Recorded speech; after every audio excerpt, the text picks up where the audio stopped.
ಪ್ರಜ್ವಲ್ ರೇವಣ್ಣ ಅವರನ್ನ ಇವತ್ತು ನ್ಯಾಯಾಧೀಶರ ಮುಂದೆ ಹಾಜರುಪಡಿಸಲಾಯಿತು. ಆದರೆ 3 ಗಂಟೆಗೆ ಅವರನ್ನ ಪ್ರೊಡ್ಯೂಸ್ ಮಾಡಿ ಅಂತ ನ್ಯಾಯಪೀಠದಿಂದ ಸೂಚನೆ ಬಂದ ಬೆನ್ನಿಗೆ 3 ಗಂಟೆಯವರೆಗೆ SIT ಅಧಿಕಾರಿಗಳು ಕಾಯಬೇಕಾಗಿದೆ.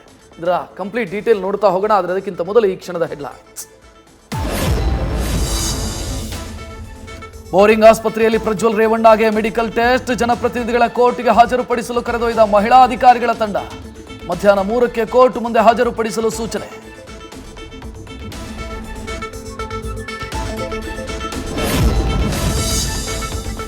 ಮಾಜಿ ಸಚಿವ ರೇವಣ್ಣಗೆ ಸದ್ಯಕ್ಕಿಲ್ಲ ರಿಲೀಫ್. ಜಾಮೀನು ರದ್ದು. ಪ್ರಕರಣ ರದ್ದು ಅರ್ಜಿಗಳ ಒಟ್ಟಿಗೆ ವಿಚಾರಣೆಗೆ ಕೋರ್ಟ್ ಅಸ್ತು. ಸೋಮವಾರಕ್ಕೆ ವಿಚಾರಣೆ ಮುಂದೂಡಿದ ಹೈಕೋರ್ಟ್.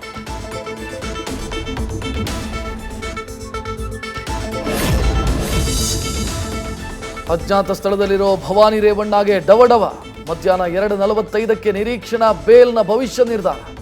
ತೀರ್ಪು ಪ್ರಕಟಿಸಲಿದೆ ಜನಪ್ರತಿನಿಧಿಗಳ ವಿಶೇಷ ನ್ಯಾಯಾಲಯ.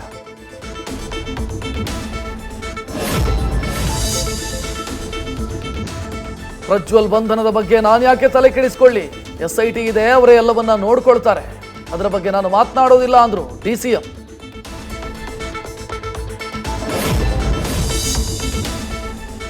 ರೇವಣ್ಣ ಕುಟುಂಬಕ್ಕೆ ಟೆನ್ಷನ್. ಕುಮಾರಣ್ಣ ಕುಟುಂಬ ಜಾಲಿ ಟ್ರಿಪ್.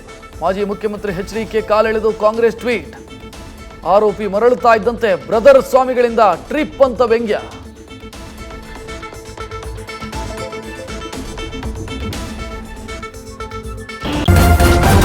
ನ್ಯೂಸ್ ಫಸ್ಟ್ ನಿರ್ಭೀತಿಯಿಂದ ನಿಮ್ಮ ಪರವಾಗಿ.